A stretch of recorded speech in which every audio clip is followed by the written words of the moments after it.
السلام عليكم ورحمة الله وبركاته إن الحمد لله نحمده ونستعينه ونستغفره ونتوب إليه اللهم علمنا ما ينفعنا وأنفعنا بما علمتنا وزدنا علما رب اشرح لي صدري ويسر لي أمري واحلل عقدة من لساني يفقه قولي. My dear respected brothers and sisters in Islam, Assalamu alaikum wa rahmatullahi wa barakatuh. So today my name is Imam Muhammad Amin and I'm the founder of Mahir Academy for Quran and Islamic Studies. Alhamdulillah, we've set out the journey to help people learn to recite the Quran in a much simplified way and achieving the goal in a short period of time. So our program helps students to achieve complete Quran reading fluency within 2 semesters. And within the just first semesters of the program, you can learn all the rules to help you get started to becoming a fluent Quran reciter. And this applies to both kids and adults.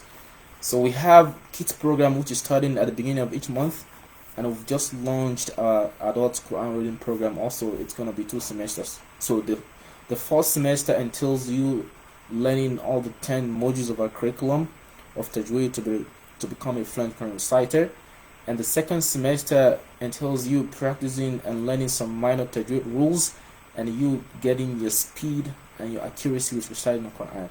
So inshallah, within 2 semesters in the program, each semester runs for 16 weeks. So within 2 semesters, you will see yourself inshallah completely able to read the Quran fluently with Tajweed inshallah. So today, as part of our community, efforts to help people, sensitize people on the need to learn to recite the Quran and how they can do it better. So we have this weekly Quran reading Tajweed sessions that I do every Sundays at 12 p.m. Eastern Time. So tune in and join us every Sunday, inshallah, in the expert Quran readers group to learn how to become an expert and fluent Quran reciter, inshallah. So today I'll be going into learning or discussing the Tajweed of Surah An-Nasr. So you observed that we've done many classes in the past. I've had classes that talks about the rules of recitation. How do you design a Quran class for kids? How do you motivate kids to learn to read the Quran? What are the factors that helps to learn and become a fluent Quran reciter? And many of all those topics I've talked about in the past. And then we started just trying to implement this concept and trying to implement the rules we learned to reciting the Quran in these sessions every Sunday, inshallah.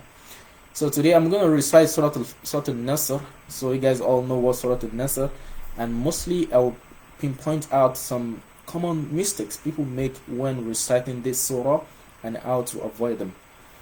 أعوذ بالله من الشيطان الرجيم بسم الله الرحمن الرحيم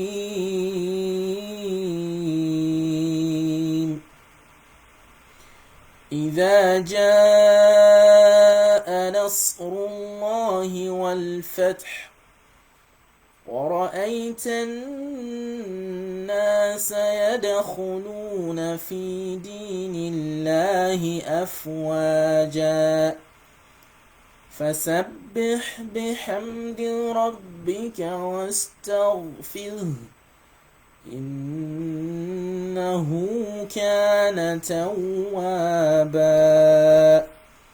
So everyone watching me right now, so we all familiar with Surah An-Nasr. Is one of the last surahs of the Quran, and this surah is a glad tidings to the Rasul sallallahu alaihi wasallam.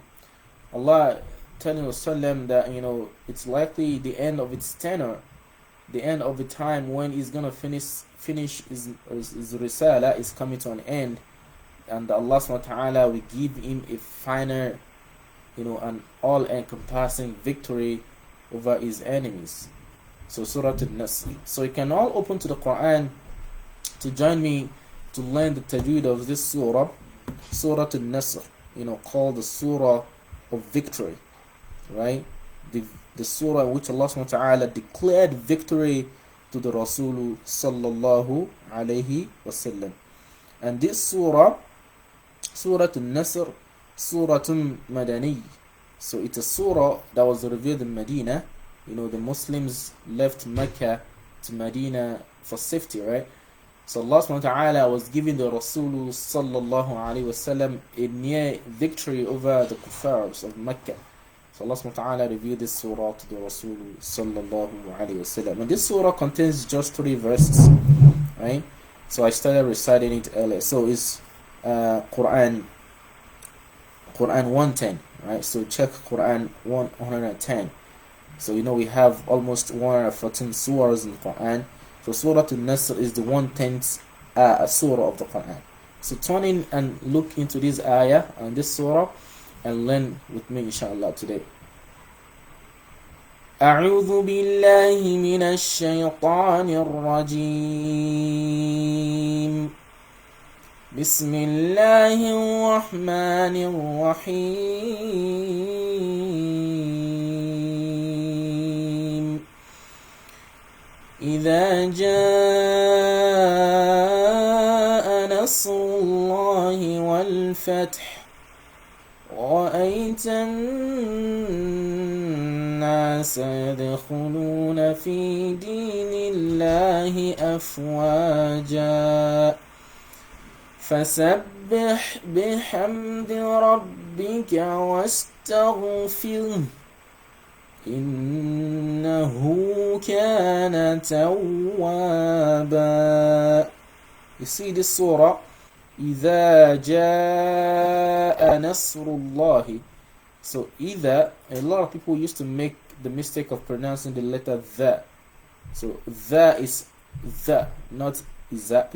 Some people will say iza jaa. That's nothing like iza jaa. So if you are saying iza jaa, it means you are pronouncing this the like a za, which is wrong. There's nothing like iza jaa. That's wrong. Nothing like iza jaa. It's either. So إذا جاء, right? إذا. So you see how the dal is pronounced. My teeth is touching the edge of the tongue, right? إذا إذا جاء نصر الله والفتح. You see, والفتح. Why are we saying fath and not saying fathu? So a lot of people will say wal fathu. That's wrong, because whenever you recite in the Quran and you want to pause, right, and you want to pause on a letter, right, you have to give that letter a half circle sukun, this kind of sukun. So that sound or that symbol will shorten the sound of the letter because you are giving that letter a sukun, the half circle sukun. So we already learned before the 2 types of sukun that you can find in the Quran. We have the full circle and we have the half circle. The full circle automatically abrogates or cancels the sound of the letter, but the half circle sukun shortens the sound of the letter. So you're gonna give the ha a half circle sukun because you're stopping on it. Wal fath ورأيت الناس يدخلون في دين الله أفواجا. So we already learned earlier on that whenever you're pronouncing a letter with fathatani and an alif and you want to stop on that letter. So in this scenario here, we want to stop on the jim here, and what do? We're going to cancel one of the fatha and pronounce the jim with one alif med. Afwaja. This is called mad al-iwad, and it's one of the mad tabi'i. So it's one of the mad tabi'i, right? The basic mad of the Quran, Tajweed, right? So this mad here is called al-maddu al-wajib al-muttasil. Al-maddu al-wajib al-muttasil. And the minimum duration of this mad is 4 harakat, 4 counts. So if you want to recite this ayah, you don't say إِذَا جَاءَ نَصْرُ. That's wrong. خطأ. You don't say إِذَا جَاءَ نَصْرُ. No. إِذَا جَاءَ. The minimum elongation is 4. Right? Al-maddu al-wajib al-muttasil. So join our Quran Reading Fluency Program and learn the nitty-gritty of the Tajweed and help yourself be able to read the Quran like I'm doing right now, or better, right? إذا جاء نصر الله والفتح. So the جاء, the minimum duration of this is 4 counts. It's called al-maddu al-wajib al-muttasil. Al-maddu A, al-maddu al-wajib al-muttasil. It's called, the compulsory connecting mid.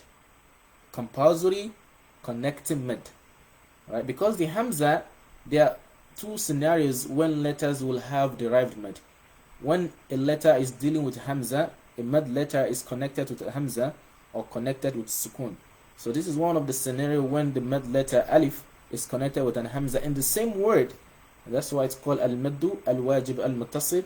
And the elongation period is going to be a minimum of 4 counts, a maximum of 5. So I used to tell my students to stick to 5 counts, because the another form of mad that we're going to learn later on is called al-maddu al-jaiz al-munfasil, when the hamza will be in another letter, in another word, right after the letter of mad.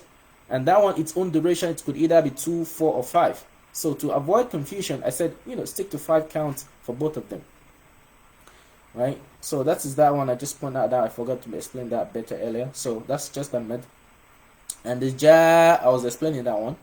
So you see the fatha, you got 2 fathas here. So you're going to cancel one of the fatha, because you're stopping on the jim. And the jim is the one that has the fathatain and the alif in the first place, right? Afwaja fasabbih. So I already talked about the pronunciation of shadda earlier. So the ba, for you to be able to pronounce the ba very well, see the ba here has the shadda. You cannot pronounce the shadda unless you assume you're pronouncing 2 bas, one with a sukun and the other one with a fatha. Right? So you're gonna say fasabbih bihamdi rabbika wastaghfir. You see this ha here? I'm stopping on the ha here because of this symbol of stop. This is called jawaz al-waqf. It's allowed to stop here. It's gonna give the Quran a good meaning when you stop on the jim symbol you have on any ayah. Right? So you see here. So wastaghfir. So I'm converting the dhamma on this ha to a half circle sukun. And we said earlier, the half circle sukun, what it does is that it shortens the sound of a letter. It does what? It shortens the sound of a letter. So wastaghfir innahu. This one is called maddu sillatu as-sughra. Maddu sillatu as-sughra. We call it the lesser connecting mad. Right? The lesser connecting mad. Innahu kana tawwaba. So this ba here is having fathataini and an alif. But because the next ayah or the next recitation after this ba is Bismillah ar-Rahman ar-Rahim, and it starts with ba, and that's why you have this ba, this fathataini converted to the iqlab rule. So the tanween converted to mim, right? That's how the iqlab function looks like. So and that's why you see this kind of tanween here. So we're going to learn in our expert Quran reciters program, our accelerated reading program. We're going to teach you all the symbols that you get so very confident to be able to learn and read and teach people on your own. So this program is a 16 weeks program. It's going to help you, or even your son or your child, your daughter, anyone, to learn to become a fluent Quran reciter and also be able to teach people. You're able to learn and also able to teach other people as well. So we teach you all the rules by their names and everything, right? So this one here is a symbol of iqlab, and it's still tanween. But what we are doing here is because the letter after the tawwaba is Bismillah ar-Rahman ar-Rahim, so that's why the rule of iqlab is representing the tanween there instead of the 2 fathas that we have here. You see, the rule that we applied on afwaja is gonna be the same rule we're gonna apply in tawwaba. So we're gonna elongate the jim here for 2 seconds, and also the ba here for 2 seconds. Innahu kana tawwaba. Right, so this is gonna be the last presentation of this, and inshallah, like I said, we are currently enrolling new students that will join the program for kids and adults. So who wants to join next month? The adult program is starting June 3rd, and the kids program is starting June 5th next month. So we have everything available, and anyone who wants to join for themselves or for their kids, you're absolutely welcome